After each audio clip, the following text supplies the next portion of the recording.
Okay, hello everyone and welcome back. So it's the time to talk about right endpoint rule. Alright, so all what we care here is to approximate this definite integral, right?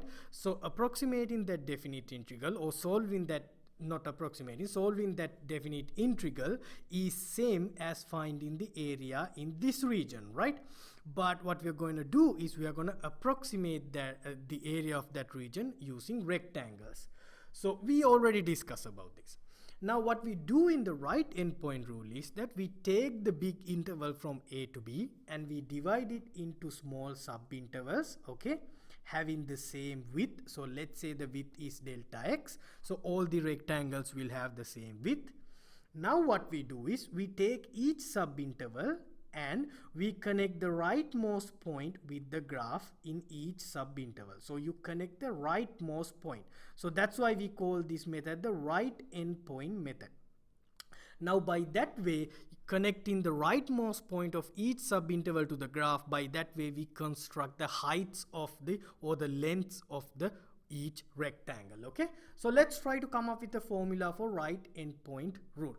Now we have this big interval A to B, so let's call it from x1 to xn. A is x1, A is x0, and let's say B is xn. Okay, now we divide it into equally distributed subintervals and let's label them as x1, x2, x3, x4, and so and so.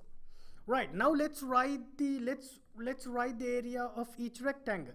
So the area of the rectangle in the first subinterval is, well, you use the rightmost point to take the height. So function evaluated at rightmost point on the first subinterval gives you the height of the first rectangle times the width will give you the area. The area of the second rectangle is, the height is function evaluated at the rightmost point fx2 times delta x.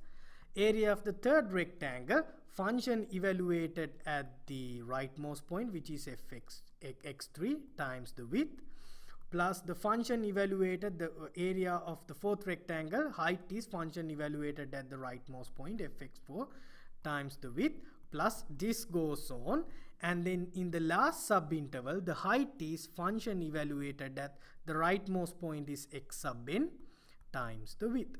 Now notice in the right endpoint rule method, we evaluate the function at every point in all the subintervals except the starting point. The starting point x naught or a, we do not evaluate the function at a because it is not a right point of any interval, right? So that makes sense. Now since delta x is common here, we can factor it out. So we get fx1 plus f evaluated at x2 plus f evaluated at x3 plus this goes on plus f evaluated at xn times delta x. Now this formula will give you the estimated area of the region using rectangles using the right endpoint method. So this is the formula. The formula is simple. You just evaluate the function at every subinterval point except the starting point and multiply and add them up and then multiply everything by the width delta x. Okay, all right, now let's look at an example. All right, here's my example. So we want to approximate this integral. So the function is x squared minus 2x minus 3. The integral is going from 3 to b. So a is 3, b is 5. 3 to 5, right? Not 3 to b. Well, yes, 3 to b, b is 5. Okay, and we want to use the midpoint rule, not the left endpoint rule, with 10 rectangles. So let's find the width. So the width is actually b minus a over n. So that's what I have done here. 5 minus 3 is 2. So 2 divided by 10 is 0.2. So the width is actually 0.2. Now we know the width, so we have to construct the subintervals. Okay, so let's do that. So our interval is going from 3 to 5, right? Now width is 0.2. So what are the subintervals? So 3, 3.2, 3.4, 3.6, 3.8, 4, 4.2, 4.4, 4.6. I ran out of length, right? Oops. So 4.8 and 5. So these are the sub interval. intervals. Okay, so the right endpoint rule basically is evaluate the function at every point in the subinterval except at the starting point. So except at 3, evaluate the function at every point in the subinterval and multiply it by width. So f point 3.2, so evaluate the function at 3.2, evaluate the function at 3.4, evaluate the function at 3.6, add them up all, finally evaluate the function at 5 and multiply everything by 0.2 width. Okay, so let me show you that. So I have made a nice table. Now see, so from the first subinterval the rightmost point is 3.2, so likewise I have taken all the rightmost point and I substitute that x into the function x square minus 2x plus 3. Now obviously I cannot do this in this video, current video. I mean it would take like 10-20 minutes to show all the calculation. I mean you can do it in a calculator. Okay, so this is what I get. So function evaluated at 3.2, function evaluated at 3.6. So I evaluated the function at every point except 3. So I got the values.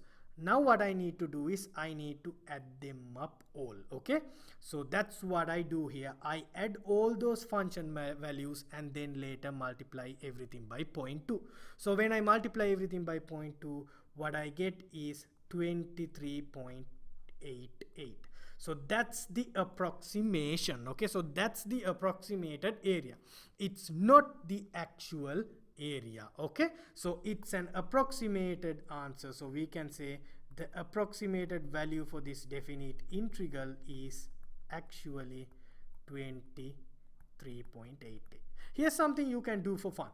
You know, you can solve this integral. I mean this is a polynomial. You can easily integrate that polynomial and evaluate it at 3 and 5 and subtract and see what is the actual value of the integral, and then see how good your approximation is. Calculate your error. Okay, and if you like, try to use 10, 20, or we already used 10, 20, 30 rectangles and see what kind of values you get and see what's going on with the error. Try to calculate the error and you will see that when you increase the number of rectangles you get closer to the actual value of this integral. Okay, try to do that as a fun thing.